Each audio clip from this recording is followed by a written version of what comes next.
చేపల పులుసుకి కావాల్సిన పదార్థాలు ఇది 1 కేజీన్నర చేపలు తీసుకున్నానండి నేను. చింతపండు ఇంత తీసుకున్నాను. తీసుకుని నానబెట్టుకోవాలి. ఒక 20 నిమిషాల ముందు నానబెట్టాను. కొంత ఉల్లిపాయ ఏమో పేస్ట్ చేసి పెట్టుకున్నాను. కొంత ఉల్లిపాయ ఏమో కట్ చేసి సన్నగా ముక్కలు తరిగి పెట్టుకున్నాను. ఒక 2 ఉల్లిపాయలు, కొత్తిమీర, అలాగే అల్లం వెల్లుల్లి పేస్టు, చెక్క, లవంగం మీకు ఇష్టమైతే వేసుకోవచ్చు, లేకపోతే స్కిప్ చేసుకోవచ్చు అండి. కావాల్సిన పదార్థాలు ఇవి. తయారు చేసుకునే పద్ధతి చూద్దాము. చిన్నగా కేజీ చేపల్లో మనం కల్లుప్పే వాడతామండి. పులుసే కాబట్టి కల్లుప్పు బాగుంటుంది.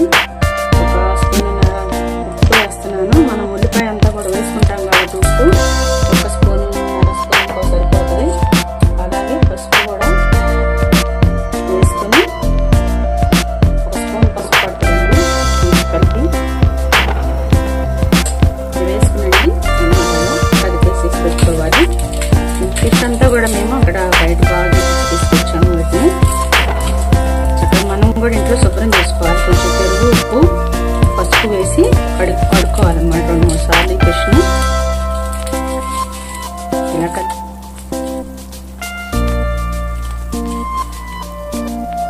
ఒక 4 స్పూన్లు ఆయిల్ పడుతుంది. ఈ స్పూన్తో ఆయిల్ పడుతుందండి. అయితే వేసుకోవచ్చు, లేకపోతే లేదు, స్కిప్ చేసుకోవచ్చు. వేసుకోవాలి. ఒక 10 లవంగాలు, ఒక 2 ఇంచులు దాల్చిన చెక్క వేసాను. ఇవి వేగుతూ ఉన్నప్పుడు మనం ఈ తరిగినటువంటి సన్నగా తరిగినటువంటి ఉల్లిపాయలు వేసేసుకోవాలి. దీంట్లోకి పెద్దగా మనకి పొరమొక్క దినుసులు అవసరం లేదండి. కొంచెం మట్టి చెట్టు కాబట్టి కొంచెం వేడెక్కుతాం. వేడెక్కిన తర్వాత తొందరగా ఈజీగానే కాలిపోతాం.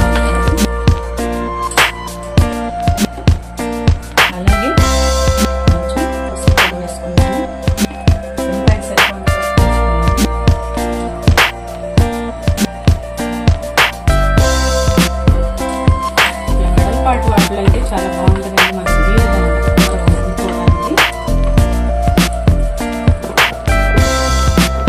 ఉల్లిపాయ పేస్ట్ కూడా అండి సగం మనం మిక్సీ వేసుకున్నాం కదా, ఆ పేస్ట్ కూడా వేసేసాను. కొంచెం ఉప్పు కూడా వేసాను. ఉల్లిపాయ వరకు ఉప్పు వేసుకుంటాం. ఉల్లిపాయ వేగేలోపు అండి నానబెట్టుకున్నటువంటి చింతపండు పులుసు మనం చిక్కగా తీసుకోవాలి. తీసుకుని టమాట పులుసు చిక్కగా ఇట్లంతా కూడా మనం చిక్కగా తీసి పెట్టుకోవాలి. పులుసు అంతా కూడా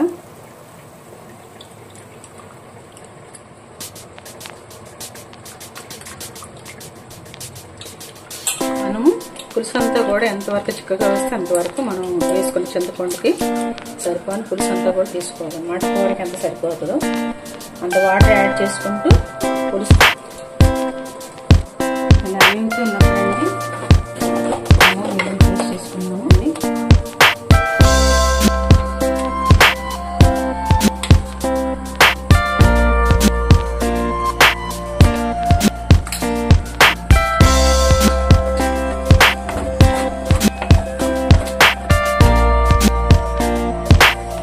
చాలా వరకు వేయండి.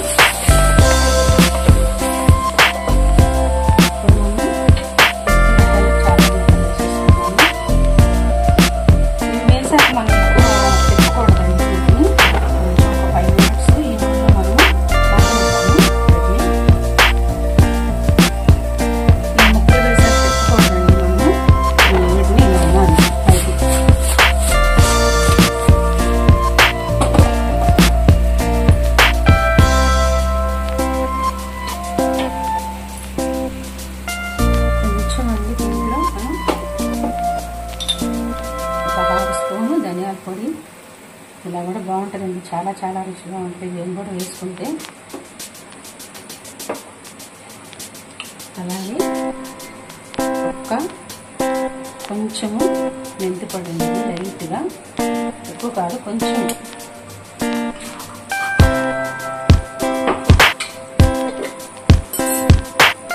వేసుకున్నాను. బాగుంది.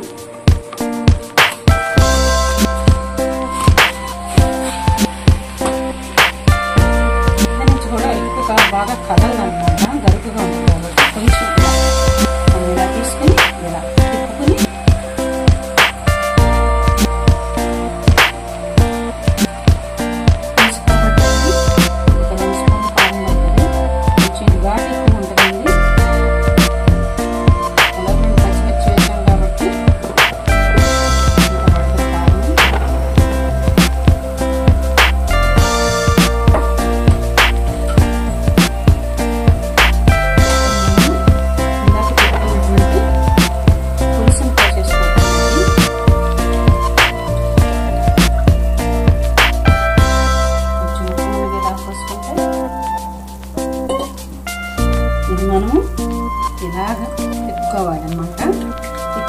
చేసేయకూడదు.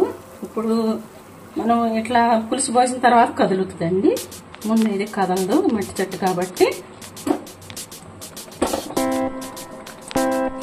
ఒక 10 minutes అన్న పడుతుంది ఉడకడానికి చేప పులుసు అంతా కూడా.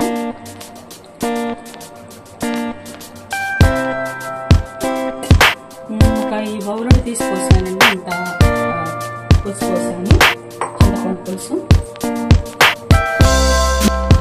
మట్టి పాత్ర కాబట్టి కొంచెం అడుగంటదేమో. ఒకసారి మేము పులుసు పోసే ముందు ఒకసారి ఎలా అంటే పులుసు పోసిన తర్వాత ఒకవేళ కొంచెం లైట్గా అడుగంటగా వచ్చేస్తాం. పులుసు అట్లా మనం ఉడికించుకున్నాం, మూత పెట్టేసి ఇలా మూత పెట్టండి ఉడికించుకున్నాము. సిమ్లోనే పెట్టి ఉడికించాలండి మనం కూరని. ఇలా ఉడుకుతున్నప్పుడు అండి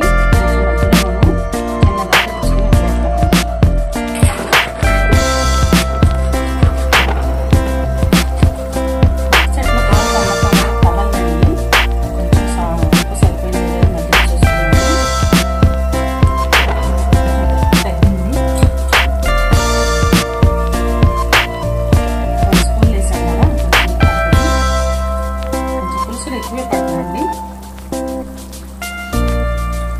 వదిలి చూసుకుంటూ ఉండాలి.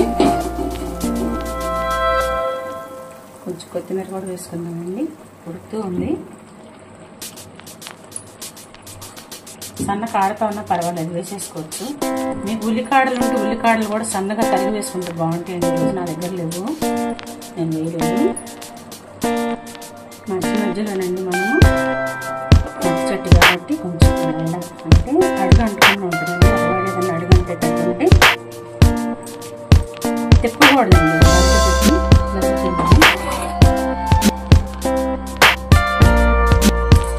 చూద్దామండి.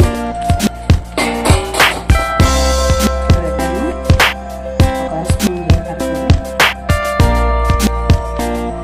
బాగా ఉడికిందండి, చక్కగా ఉడికింది.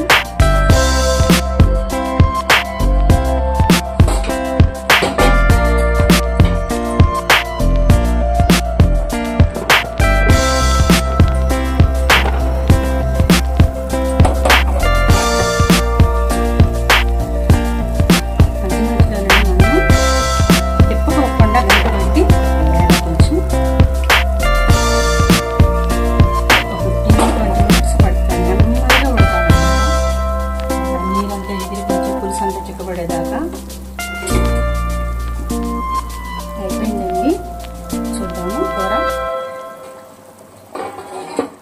వావ్, చూసారండి ఎంత బాగా చక్కగా, చాలా చాలా బాగుంది కూర. మట్టి పాత్రలో టేస్టే వేరండి, చాలా చాలా బాగుంటుంది. లేనప్పుడు పర్వాలేదు, స్టీల్ పాత్రలు అయినా సరే. ఉడికిపోయిందండి, మొత్తం అయిపోయింది కూర, రెడీ. 16 minutes 17 minutes పట్టిందండి ఉడకడానికి. చాలా బాగా వచ్చింది కూడా.